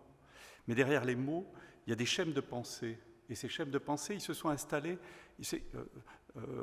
James disait, toute idée était d'abord une invention locale et précaire. Par l'habitude, elle s'est transformée en évidence, et on la considère maintenant comme innée. Eh bien, la modernité, c'est tous ces schèmes qui nous traversent. Et aujourd'hui, peut-être que ce qu'il faudrait aussi rajouter dans la discussion, c'est qu'on a l'impression qu'on est tous de bonne volonté. Mais on est dans une situation que Latour a appelée une situation de guerre. C'est-à-dire qu'il y a aujourd'hui, effectivement, toute une série de collectifs, qu'on pense aux États-Unis, au Trumpisme, etc., qu'on pense à tous les projets de géo-engineering massifs. Ce sont des gens qui reprennent le projet de modernisme et qui le radicalisent. Donc on n'est pas du tout dans un espace de « et après, on va tous se mettre autour de la table et on discute ». Quand Catherine a commencé son exposé en disant « il y a des gens on ne peut plus dire que les gens ignorent », il faudrait rajouter, il y en a qui le veulent et qui fabriquent cette ignorance, qui la veulent, la désirent. Donc il y a une forte puissance, et on peut dire assez majoritaire par ses effets, par sa puissance, par sa représentation, etc. Nous sommes là dans une distinction entre du minoritaire et du majoritaire, au sens deleuzien, c'est-à-dire le minoritaire est le plus grand nombre, mais mais ne forme pas étalon, le majoritaire forme étalon, et là on est quand même dans des projets d'hypermodernisme. Donc moi je crois que le diagnostic sur les modernes, plus encore que sur la modernité, c'est-à-dire les modernes, ce sont ces êtres biphases, disait Latour. Ils inventent plein de choses et ils se représentent tout autre chose. Ils sont dévastés, eux aussi, par ce qu'ils produisent. Ce diagnostic-là, il est important à faire aujourd'hui. Pourquoi ? Parce que si on le présente comme allant de soi, s'imposant naturellement, on produit de la sidération. C'est-à-dire comment voulez-vous lutter, comment produire une autre cosmologie qui serait aussi puissante que la cosmologie des modernes. C'est impossible, il n'y a pas quelqu'un qui va l'écrire. Donc ça ne peut produire que de la sidération, c'est-à-dire de l'impuissance. Par contre, travailler sur cette boussole, tous ces affects, toutes ces idées, ces valeurs qui se sont constituées, en retracer l'histoire, montrer que c'est souvent une histoire précaire à la base, fragile, et que derrière la plupart des concepts dévastateurs aujourd'hui, il y a d'abord eu des risques précaires, une tentative locale de faire quelque chose. Et puis, ça se naturalise, ça devient des généralités, et ça devient des machines de dévastation. Mais si on prend la machine de dévastation telle qu'elle se présente, elle ne peut que nous sidérer. Par contre, si on raconte, c'est pour ça que la notion de récit est importante, si on refait le récit de tout cela, on verra que ce fut d'abord des espaces de précarité, de tension, d'expérimentation, et qui n'ont pas eu le soin qu'ils requéraient et sont devenus des machines de dévastation. C'est pour ça que la question, moi j'aime beaucoup la notion de reprise, c'est-à-dire refaire prise, recomposer, est très importante, et nous ne pouvons pas, ce serait tellement moderne d'en appeler une nouvelle tabula rasa. Oui, de faire table rase. C'est de nouveau une obsession extrêmement moderne. Donc ce n'est pas la question. La question est plutôt, moi j'aime beaucoup une notion que Derrida avait lancée, qui a été reprise par Michel Serres justement, puis par Latour et Stengart, c'est la notion de pharmacone. C'est-à-dire nous avons affaire à des poisons par leur dosage et leur puissance d'imposition, mais nous pouvons leur donner d'autres inflexions. Et ces autres inflexions, elles passent par d'autres récits. Il y a un art pharmacologique, c'est-à-dire du poison et du remède. Et ça, vous ne pouvez pas le traiter en une fois, parce que là, effectivement, c'est un délire moderniste. Je pense aussi que, justement, il y a quelque chose de radical dans ce qu'on est en train de vivre, au sens de revenir à la racine, qui fait que, effectivement, il y a une vulnérabilité commune.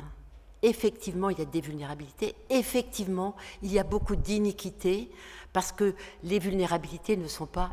Il y a beaucoup de colère aussi, il ne faut pas le nier, parmi tous ceux qui vont se retrouver. Le risque, peut-être, par rapport aux héritages, c'est aussi... pour accueillir finalement cette nouvelle pensée finalement des vivants, du fait qu'on est dans un milieu vivant et que l'on est interdépendant, c'est finalement de nier aussi les différences de traitement à l'intérieur même du groupe humain. C'est très très important. Parce que Jean-Luc Nancy, dans un ouvrage qui s'appelle « La communauté affrontée », a particulièrement bien mis en évidence que ce qui est très grave dans les conséquences, dans les effets de cette modernité, c'est que la communauté elle-même, quelque part, elle se liquéfie de l'intérieur.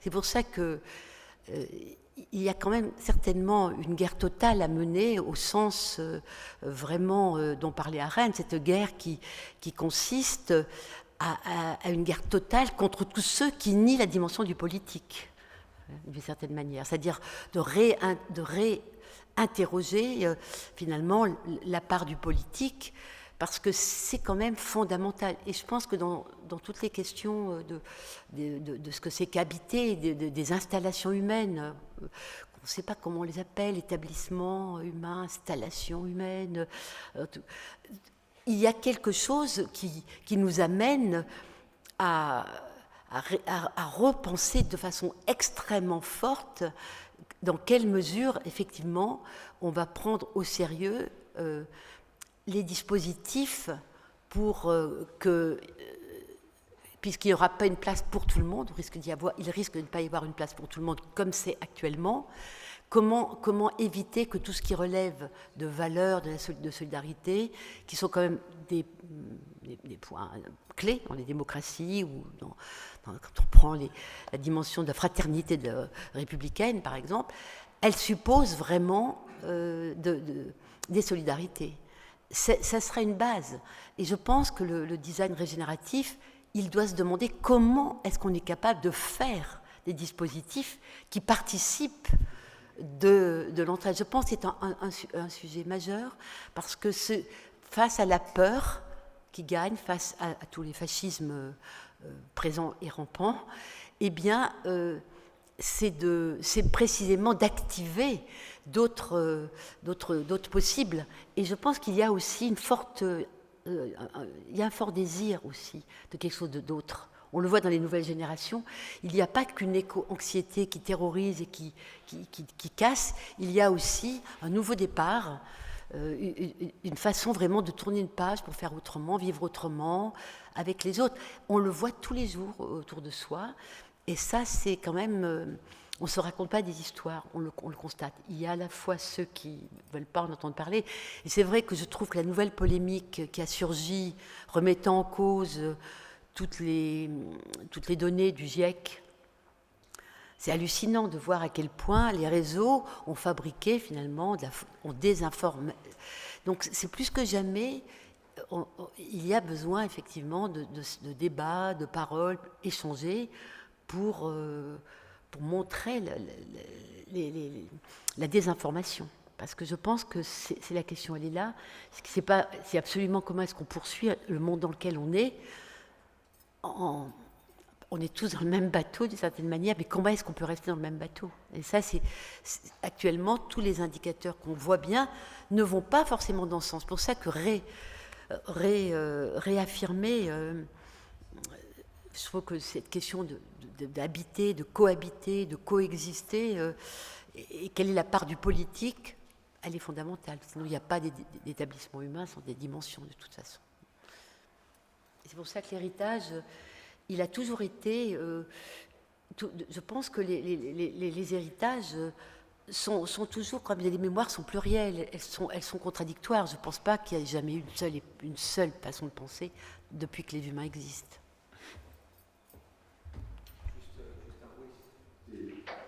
Très bien.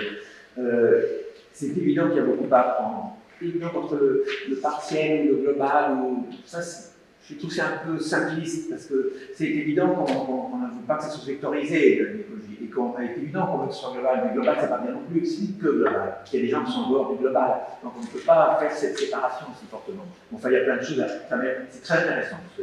On peut discuter de beaucoup de choses. C'est juste qu'on a beaucoup à apprendre, on a été très occidental ou très pays développé, dans tous les discours. Et ça me gêne beaucoup, parce que même Christ, il ne faut pas dans cette logique-là, quand il parle de recyclage, de l'emploi des biosourcés, mais le recyclage, il est existentiel par endroit.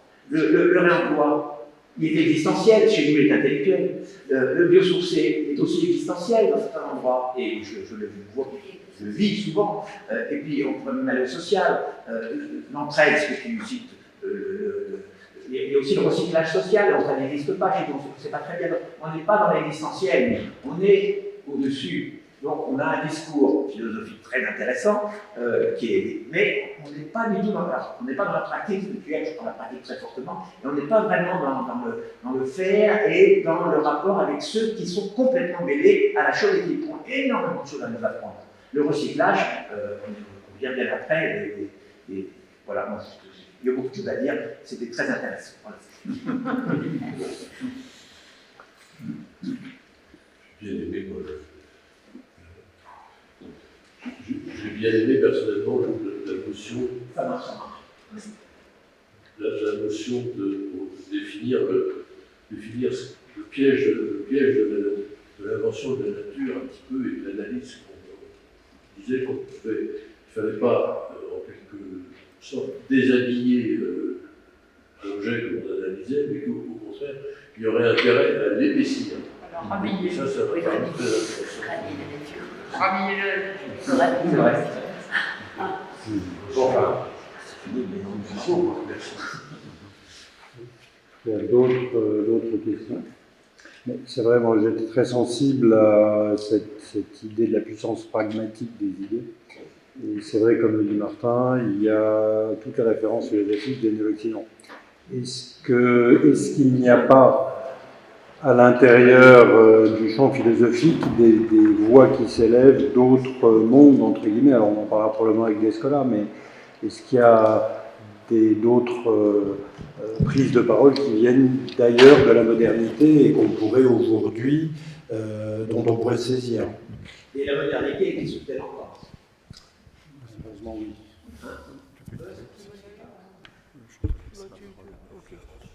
Mais, si vous voulez, quand je dis c'est pas une question de conversion, c'est une question... Alors, je vais reprendre le dernier livre de Baptiste Morisot, qui s'appelle L'Inexploré, et qui prend très précisément ça, et par rapport à l'ailleurs, je veux dire aux cultures non occidentales et aux sociétés non thermo-industrielles, enfin qui ne sont pas dans l'abondance, qui recyclent, etc. Je crois que Baptiste Morisot dit quelque chose qui me paraît très très juste.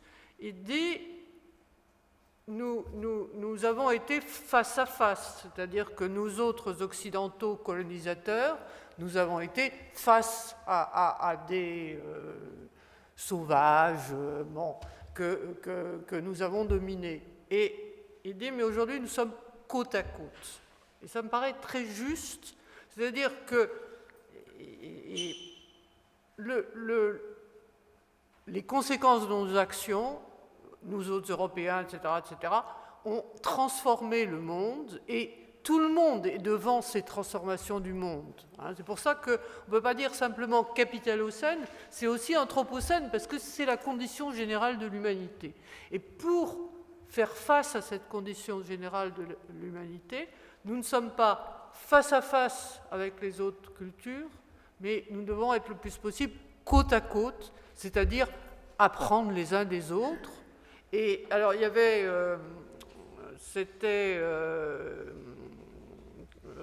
son nom m'échappe, mais Vivero de Castro, l'anthropologue, qui, dans un article d'un collectif qui avait été publié par Emilia, peu importe, disait, mais des sociétés qui ont été des fins du monde, il y en a eu. L'Amérique précolombienne, aussi bien au sud qu'au nord, elle a connu des fins du monde, et nous avons énormément à apprendre d'eux. Et je crois que peut-être ce qui a manqué dans cette présentation, mais on ne pouvait pas tout dire, c'est qu'il se passe des choses. Je veux dire, partout, alors ça peut être... Bon, tu as parlé de permaculture, mais bon, il y a cet économiste, pas très économiste, qui est Johan Martinez-Allier, qui fait un atlas de la justice environnementale, ce qu'il appelle la justice environnementale ou les conflits de redistribution, et il fait un atlas dans le monde de tous les mouvements où les gens prennent en charge ces sociétés, ce monde qui se transforme, et pour moi, s'il y a un espoir, il est là. Il est dans ce que font les gens de façon extrêmement diverse. Et alors, nous, on peut simplement dire le monde qu'on connaît et dont on parle, mais il me semble essentiel d'enquêter sur ce qui se passe partout. Oui, je voudrais dire quelque chose parce qu'il y a quelque chose qui me frappe. Je suis complètement d'accord sur le fait qu'il faut élargir nos perspectives. Et d'ailleurs, je pense que toute la réintroduction du vernaculaire dans les pratiques, c'est de fait, c'est en marche. Mais je crois qu'il y a eu vraiment, il y a un tournant quand même, il y a un seuil qui était finalement cette idée qui remet en cause l'anthropocentrisme en fait. Donc je pense que cette bataille, cette guerre qui est là, elle est quand même profonde. C'est à l'intérieur de l'Occident qu'elle se mène aussi. Et après, il y a cette deuxième guerre qui serait de dire que ce serait occidentaux-centré, je ne sais pas quoi, et qui ne repose pas justement toute l'exploitation du monde qui a aussi été un de nos héritages. Mais je crois qu'il faut bien voir que il y a un vrai travail de fond qui est énorme déjà, de se dire qu'il n'y a pas que les humains, il y a aussi les autres que les humains. C'est énorme comme bifurcation. D'un autre type, on est bien d'accord, parce qu'il y avait les bifurcations que vous décriviez justement de la modernité. Mais je pense que ce travail-là anthropocentrique, il est encore extrêmement présent. La bataille, la guerre, elle est menée aussi à l'intérieur de l'Occident, si profondément. Je peux juste rajouter quelque chose, et je vais presque prendre le parti inverse.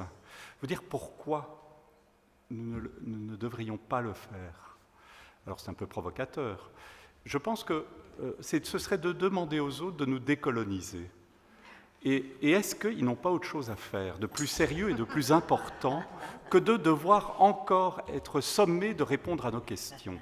Moi, je crois que la question décoloniale, elle est aussi une question des Européens avec leur histoire et avec leurs problèmes, avec leurs poisons et ce qu'ils ont exporté. Et nous devons être autour de la table, mais jamais, là je suis un deleuzien sur ce point de vue-là, jamais parler à la place des autres, mais parler devant les autres. Et les autres, aujourd'hui, ils ont des puissances très fortes, parce que justement, ils sont passés à autre chose. C'est que justement, leur agenda n'est pas de nous aider à nous décoloniser. Ils ont un autre agenda, qui est d'habiter la terre, leur terre et leur mode d'existence. Et donc, il y a quelque chose qui nous paraît toujours bienveillant en disant « nous devrions les accueillir ». Mais en philosophie, ils sont très présents aujourd'hui. Hein, les ontologies des autres, c'est des débats très importants. Et j'ai participé pendant quelques années avec Bruno Latour. Il avait reçu un ERC pour l'enquête sur les modes d'existence. Et Bruno Latour aimait bien les choses un peu théâtrales. Et nous avait demandé à l'École des Mines et à Sciences Po de nous réunir pendant une semaine et d'apprendre à nous présenter aux autres. Non pas leur dire ce qu'ils doivent penser et comment ils doivent nous aider, mais essayer de nous désempoisonner, de réarticuler les choses pour que la manière dont on se présente à eux ne soit pas sous un mode guerrier. Et alors il avait convoqué à la fin, dans les rendus, des représentants des autres qui venaient avec des ontologies, mais ces ontologies n'ont pas uniquement comme vocation, comme agenda, à nous décoloniser.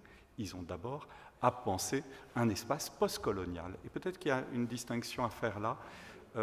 Ils ont un autre monde à habiter. Et là, le débat devient intéressant, mais c'est un débat qui devient diplomatique. C'est-à-dire qu'est-ce que nous gardons, qu'est-ce que nous apportons et comment nous pouvons débattre là. Donc moi, votre question, je vous aurais peut-être répondu en vous disant, mais il fallait en inviter. Parce que nous ne pouvions pas parler à leur place. Nous ne pouvions pas parler à leur place. Mais ce que nous demandons, c'est d'être autour de la table avec eux. Mais peut-être qu'ils ont des choses plus sérieuses à faire. Oui, et heureusement qu'il y a des mondes différents, qu'il y a plusieurs mondes. Très bien, merci infiniment. Oui, c'est un exercice de conférence qui promet d'être absolument passionnant. Ne marche plus. En tout cas, merci à tous, bravo, et donc à bientôt pour le prochain épisode.